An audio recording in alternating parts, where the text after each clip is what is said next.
Alright, so today we're going to be doing a little bit of an experiment. We're going to be taking the Lachmann and we're going to be making two different variations, but with the same attachments. So pretty much we're going to take this SMG build and this AR build and have the same exact attachments on both of them. And we're not going to add any tunes to it. We want to see if the gun is exactly the same. Despite it being a different receiver, we want to see if it does the same damage, has the same recoil pattern, has the same mobility. And you're probably wondering, well, what does this do for us? Honestly, probably nothing, but I just thought it was a cool idea. And given that Call of Duty has just been adding a whole bunch of different things to Modern Warfare 2 and Warzone 2, might as well dig into those features and see if it's actually making a difference. So here we go. Alright, so here we got the SMG version of the Lachmann gun. I've already used this gun before, and honestly, the only thing that would be missing is the tunes to make it really good, but I think we should be fine without it. Bruh.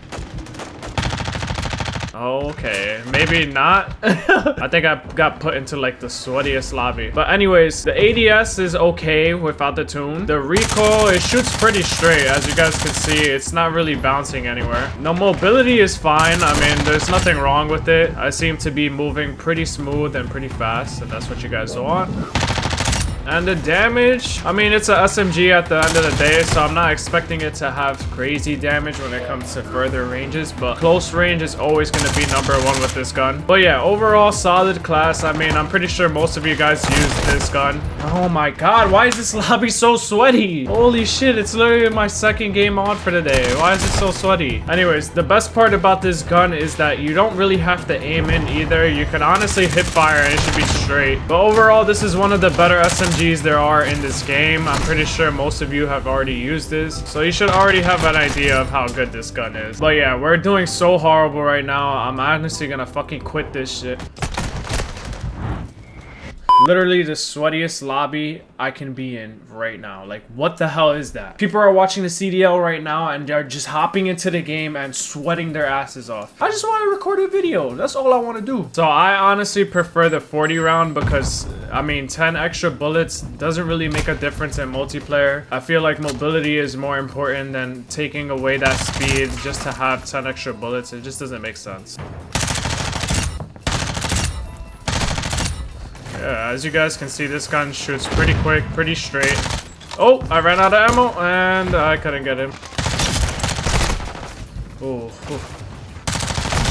So I'm gonna do this kind of like a science experiment. I'm gonna give my hypothesis as to why this may be the better setup than the Lachmann AR, for example. So just talking straight from my head, I believe that SMG is obviously primarily supposed to be used in close range fights, and therefore a gun like this, oh my god, can someone shoot this damn thing down? I can't even hear myself talking. Thank you. Anyways, so the thing about this gun is because it has smaller bullets, the damage is gonna be slightly lower than something like the AR, which has bigger bullets, heavier bullets. But because it has smaller bullets, not only is it a lighter gun, but the bullet velocity is a lot quicker than something compared to like the AR. Overall, I feel like a gun like this would probably be better all around compared to like the AR version of it. And hence why we may see that the difference between this And hence why we may see that the difference between the SMG version and the AR version is those things that I mentioned above. I mean, before. Oh my god, I can't even, like, focus on what I'm saying right now. I'm just all over the place. Also, one important thing that I do want to mention is this is solely based off multiplayer. So I'm not even talking, like, Warzone instances. Like, you know, Warzone obviously covers a lot more LAN, and there's a lot of different situations there.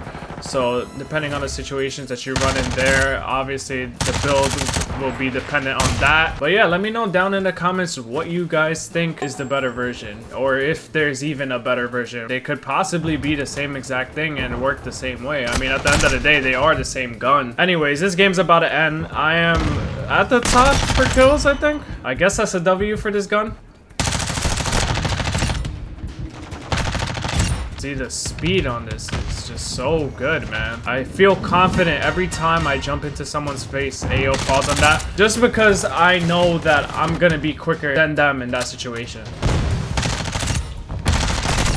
You guys imagine there was an LMG version of this too? Like, how insane would that be? Just like a big, heavy, brawlic version of this, and just running around still shredding like this MP5. I mean, this Lachmann setup I'm using right now. By the way, speaking of LMGs and speed, you guys might want to check out this LMG that I use. I made it into SMG build and it was actually insane. So if that's something that interests you, click right here above. I would appreciate that. And thank you guys for the support. Honestly, it may not seem like a lot, 100 views per video, but that is the most I've done ever since uploading Warzone videos. I mean, when I upload Warzone videos, it's honestly not anywhere near that. I haven't consistently been getting 100+ views for Warzone videos since like probably the beginning. I only got it for like, I want to say 2 to 3 videos in general, and my most viral video isn't even a Warzone video or Call of Duty in general. It's actually a GTA video, so I find that pretty hilarious. But thank you guys so much for the support. I'm glad you guys are liking the content and, you know, a lot of new faces in the channel. And as always, let me know what you guys want to see next. I think I want to do a series where I just do the comparison of these guns. I mean, there's a lot of different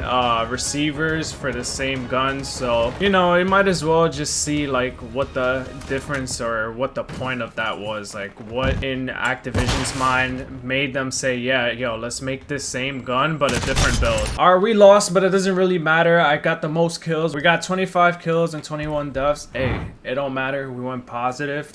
Imagine playing objective. 10 captures. Couldn't be me. All right, so here we have the AR version of the Lachmann. Just looking at it, it does seem a bit longer than the SMG version. I mean, I would imagine, given that the bullets are bigger and the range for it would probably reach further than the SMG version, so you know, that's to be expected. But as far as mobility, it does feel a bit slower. I'm not gonna lie. I mean, you would have to be playing to understand what I'm talking about, but I mean, maybe it's noticeable.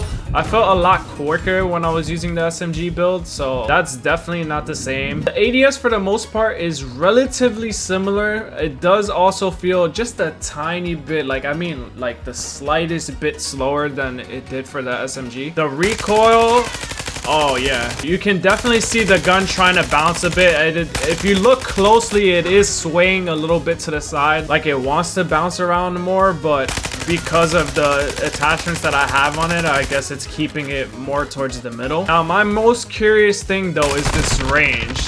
Oh yeah, you see that? The SMG version was definitely not going to do anything close to that. So the range is obviously better than the SMG. So yeah, overall, these two builds are definitely not the same. When they said different receivers, it's actually different even when it comes down to the same attachments. I'll go over the attachments towards the end of the video just to show you guys the class setup and show you the attachments that I was using so that you guys see that I wasn't lying. What is he doing? No! If he had the riot shield, I would have executed him. I wonder if he purposely did that to wait for me to stop shooting or run out of ammo just so he could turn around. That's honestly a smart play. I can't even be mad about that. Anyways, I don't think the hipfire is going to be the same for this gun as it is for the SMG. I mean, let's take a look. Oh yeah, it's definitely bouncing a little bit, so it's definitely not the same. The gun does seem to be killing pretty fast though. I mean, given that I hit my shots and I stopped choking them. Yeah, see, just like that, gun's pretty quick. So yeah, I guess my hypothesis to this little experiment we had was right. I mean, it does depend on the situation that you're in terms of which build will actually be better. What the hell? And because of that, strictly for multiplayer, I feel like the SMG is the one that takes it home. I mean, all the characteristics that I mentioned before is literally something that I personally look forward to with my playstyle in a build. So something like this would be a little bit more reserved. I don't feel as confident running into someone's face with this build. I feel like there's definitely a higher chance of me losing those gunfights compared to like when I'm using the SMG version. Anyways, let's try to finish off this game on a good note. Maybe we can get more kills. We're at 13 kills right now, so I think it was 25 that we have to beat. Honestly, the only time I ever really want to play objective is when the other team is just doing so bad and then they start coming back. It's like, you just can't let them win. That's just unacceptable. Or like, for example, when they're on their streaks, you just want to be petty, you know? Like, I like to be petty sometimes. So if you're on a streak and you're going crazy, well, you're not gonna have the win to showcase that because I'm not gonna let you have it. This is all kind of stressing me out. I don't know why. But speaking of stress, have you guys been watching this World Cup? Cup, man. I mean, there's so many favorable teams that got knocked out, especially the last 2 days. Brazil lost to Croatia, Portugal losing to Morocco. Oh my lord. Honestly, the dream really was to see Messi and Ronaldo's face off in the finals, but the chances of that happening obviously were very low. And I only say that because even if Portugal won yesterday, I feel like France definitely had a way better chance of beating them than Morocco did. But I am kind of upset for Ronaldo. I mean, honestly, what was his head coach thinking? You have literally one of the best players in the world, like conversation of everybody, over Pele, over the OG Ronaldo.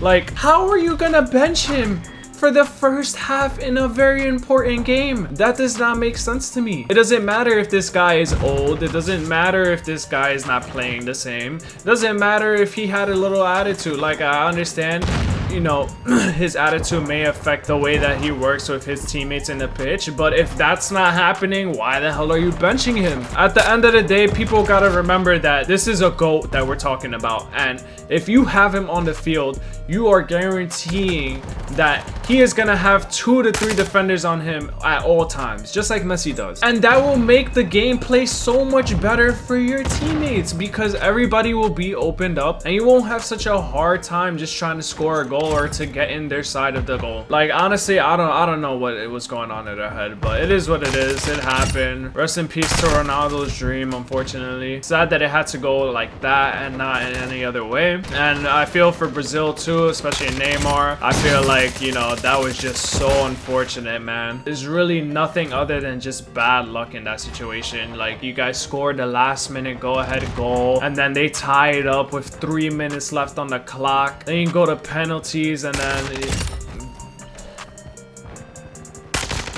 one of your players just choke it, man. Like, I literally called it. Like you can ask my girlfriend. She was there with me. We were watching the game. I saw his face. I saw how nervous he was, and I knew how young he was. And I said, he's gonna miss this penalty kick. And that's exactly what happened. Now, I don't know if you guys have been seeing these other games, like for example, the penalty kicks with Japan and the penalty kicks with Spain, but like, those are prime examples of how you don't kick the damn ball. Like, when you go to kick a penalty, you want to kick it like everything is on the damn line. Like, you want to secure that ball going into that net. So why the hell are you kicking a ball so light? Like, the goal is already big enough. You have a high percentage of making that shot versus someone who is most likely not gonna guess where you're kicking that ball. Why would you like pass it into the goal or like not put your all into it? You get what I'm saying? Like, it's honestly really hard to mess that up, and the only thing that really gets to you is the nerves, man. And that's why you always gotta have experienced kickers take that penalty, because I can only imagine the amount of pressure there is when you go into that goal and everybody is relying on you to make that pressure is literally insane. You have millions of people watching you, and then if you choke it, man, you're gonna be the main topic. You're gonna be the reason why you guys lost or whatever, you know. It is just insane. Anyways, we got 24 kills. I got a little carried away with talking about soccer. One less kill than the other one. 24-16, not bad. But let's get into this class setups real quick. All right, so starting with the SMG build, we go into the barrel. It offers sound suppression, bullet velocity, damage range, and recoil smoothness. It takes away ADS speed and aiming stability. Going into the underbarrel, we chose the Shark Fin 90. It just offers aiming idle stability. There's no cons whatsoever. And moving into the barrel, we chose this L38 Falcon, whatever. It basically focuses on ADS speed and movement speed, and it takes away bullet velocity and recoil control. Although not really. I mean, you guys saw how straight this SMG build was shooting, so it doesn't really matter if it took away some recoil control. We have the 40 round mag there. And for the stock, we chose this FT mobile stock. It offers aiming stability, crouch movement speed, and ADS speed. It takes away aim walking speed, sprint speed, and recoil control, and the movement speeds seem to be pretty good with this gun. Now here's where things get a little tricky. We go into this AR version of the gun. So the muzzle actually has a different name. It's Echolus 80 for the AR build, but if you guys take a look, it shows the same exact pros and cons as it was on the SMG build. So it still offers sound suppression, it still offers bullet velocity, it still offers damage range and recoil smoothness, and all it takes away is ADS speed and aiming stability. We have the same exact underbarrel as the Shark Fin 90. The barrel as well, it has a different name, but it has the same exact pros and cons that it did on the SMG build. We have the ADS speed and the movement speed as pros, and we have bullet velocity and recoil control as cons. And pretty much everything else is the same exact 40 round mag and the same exact stock, the FT Mobile stock. And just to show you guys one more time the comparisons of the recoil control and the speed, so we're gonna start off with the SMG. This is the SMG right here. As you guys see, it still shoots pretty straight, but when it comes to range, the damage output just drops off. The movement speed is a lot quicker, as you guys can see. It feels like because I'm going so fast, there's a little bit of motion blur even though I have it turned off, but it's just because of the fact that I'm turning and moving so quick. Now going into the AR version, here's the AR version. As you guys can see, the gun is a little bit longer, as I mentioned. Now when we shoot this thing, you can see that the gun is trying to bounce a little bit, but when it comes to further ranges, the damage does not drop off at all. It does a lot more damage than something like the SMG build would, so that's good. As far as movement speed, as you guys can see, it feels a little bit slower. I mean, I would probably have to play this back side to side so you guys can see the difference, which is probably what I'm going to do when I edit it. But as you guys can see, it does not give me that same motion blur movement that I was talking about. It actually feels just a little bit longer, and it also feels like I'm getting stuck because of it. So yeah, let me know what you guys think. Which of the two builds would you guys prefer to use more in multiplayer? And just let me know which one you guys like better in general. I hope you guys enjoyed the video, and I hope this helped out just to show you guys the difference between a specific receiver for the same gun. Anyways, that was a lot of talking. I'll catch you guys in the next one. Peace.